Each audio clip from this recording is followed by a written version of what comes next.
રાંધણ ગેસની અછત અને કાળાબજારથી ત્રસ્ત પરપ્રાંતીય શ્રમિકોની વતન વાપસી શરૂ, કાપડ ઉદ્યોગમાં સર્જાઈ કારીગરોની અછત। સુરત શહેરમાં રાંધણ ગેસની સર્જાયેલી ભારે અછત અને તેના કાળાબજારને કારણે કાપડ ઉદ્યોગ પર ગંભીર સંકટ તોળાઈ રહ્યું છે। મર્યાદિત આવક ધરાવતા પરપ્રાંતીય શ્રમિકો ગેસના આસમાને પહોંચેલા ભાવ અને જીવન નિર્વાહની મુશ્કેલીઓથી કંટાળીને પોતાના વતન પરત ફરી રહ્યા છે। આ પરિસ્થિતિને કારણે સુરતના કાપડ ઉદ્યોગમાં કારીગરોની વ્યાપક અછત ઊભી થવાની ભીતિ સેવાઈ રહી છે, જે ઉદ્યોગ જગતમાં ભારે ચિંતાનો વિષય બન્યો છે। પ્રાપ્ત વિગત અનુસાર શહેરની અંજની ઔદ્યોગિક વસાહતમાં 40થી 50% જેટલા શ્રમિકોએ હિજરત કરવાનું મન મનાવી લીધું છે। રાંધણ ગેસના કાળાબજાર અને અન્ય ચીજવસ્તુઓના ભાવ વધારા વચ્ચે સામાન્ય આવકમાં ગુજરાન ચલાવવું મજૂરો માટે અસહ્ય બની ગયું છે।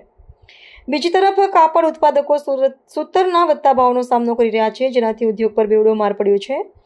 શ્રમિકોની આ સંભવિત હિજરતને પગલે કોરોના મહામારીના સમય જેવી વિકટ સ્થિતિ ફરી નિર્માણ પામવાની દહેશત ઊભી થઈ છે। આ ગંભીર પરિસ્થિતિમાં સંદર્ભમાં વણાટ કામ ક્ષેત્રના ઉદ્યોગકારોએ રાજ્ય સરકારની સમક્ષ તાત્કાલિક દરમિયાનગીરી કરવાની માંગ કરી છે। ઉદ્યોગપતિએ સરકારને અપીલ કરી છે કે રાંધણ ગેસની અછતને સત્વરે કોઈ યોગ્ય ઉકેલ લાવવામાં આવે, અન્યથા કારીગરોના અભાવે ઔદ્યોગિક એકમોને તાળા મારવાની નોબત આવી શકે છે। સમગ્ર કાપડ ઉદ્યોગ હાલમાં સરકાર તરફથી કોઈ હકારાત્મક રાહતની અપેક્ષા રાખી રહ્યો છે, જેથી શહેરના આર્થિક કરોડરજ્જુ સમાના ઉદ્યોગને ભાંગી પડવાતો અટકાવી શકાય।